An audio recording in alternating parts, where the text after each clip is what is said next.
Je suis chef d'entreprise et je souhaite acheter mes locaux commerciaux par le biais d'une SCI, ce qui se fait très souvent. Quel est le régime fiscal que je dois adopter? Alors, quand on a une SCI, ce qui est le cas de beaucoup de gens qui nous regardent, on va vers quel régime fiscal? Comment ça se passe? Alors, ce monsieur a une problématique très intéressante parce qu'il est chef d'entreprise. Et il se dit, plutôt que de payer des loyers commerciaux en vin, pourquoi n'achèterais pas moi-même donc, un bien commercial, des locaux commerciaux, et je ferai financer donc, par l'intermédiaire d'une SCI? D'abord, il a raison. Ouais. Il a raison parce que plutôt que de payer en vin, il vaut mieux être propriétaire de locaux commerciaux. Après, la question va se poser de savoir est-ce qu'on va acheter par la société, donc une société commerciale, une SARL ou une SA, une SAS, ou alors par l'intermédiaire d'une SCI. Et là, la SCI prend tout son sens.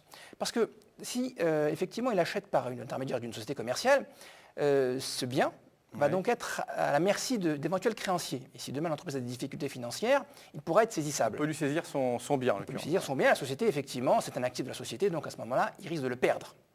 Alors que s'il est sous forme de SCI, ce bien est à l'abri. Même si demain la société commerciale dépose son bilan, comme on dit couramment, eh bien le bien sera à l'abri. On rappelle que la SCI, c'est la société civile immobilière. Absolument. Donc évidemment, à différencier d'une société commerciale qui là est fragilisée par les créanciers éventuels. Voilà, exactement, parce que là effectivement on a bien séparé le bien de la société commerciale, donc il échappe à d'éventuels créanciers de la société commerciale. Et enfin, troisièmement, il y a un avantage qui lui là effectivement est considérable parce que chef d'entreprise, une fois qu'il aura fini de rembourser son crédit, qu'il sera financé totalement par le loyer commercial, eh bien il pourra mettre effectivement ce bien dans son patrimoine et il aura des revenus complémentaires. Et une fois qu'il arrivera à la retraite, eh bien, ça lui fera aussi une retraite complémentaire. Donc, il est gagnant sur tous les points et moi, cette solution-là, je l'achète. Vous l'achetez, très bien. C'est une très bonne solution. Ce monsieur est intelligent. Maintenant, il a raison parce qu'en ce moment, on est toujours croqué, on ne sait pas quelle sauce on va être mangé au niveau fiscal. Il se dit, quel régime fiscal? Il y en a deux, c'est simple. Hein. Oui, pour résumer, parce qu'il n'y en a que deux en fait. Donc, il n'y en a que deux. C'est soit l'impôt sur le revenu, soit l'impôt sur la société. Alors l'impôt sur le revenu, c'est intéressant parce qu'effectivement, dans ces conditions-là, on va être imposé sur le revenu. Alors, c'est intéressant. Comme son nom l'indique, comme son observateur, mon cher maître Suissard. Mais c'est pas simple. Et donc, par contre, si on est fortement imposé, on va payer beaucoup d'impôts. Mais il y a quand même un avantage qui est fondamental, c'est qu'à la sortie, au bout de 22 ans, eh bien, chef d'entreprise sera totalement exonéré de plus-value.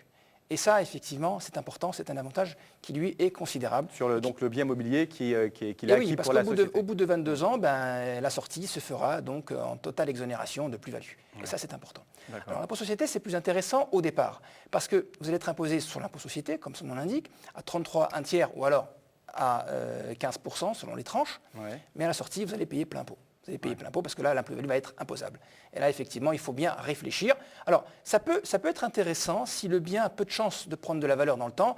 Dans ces cas-là, on aura une petite plus-value, une petite imposition. Et donc là, on est gagnant sur tous les tableaux. Donc, pour résumer, il a raison de choisir une SCI pour donc acquérir son bien immobilier, mais pour sa société, et régime d'imposition, impôt sur le revenu. De préférence, oui. Bien résumé? De préférence, oui. C'est très bien. Voilà. Bon, il faut faire comme vous. C'est tout pareil.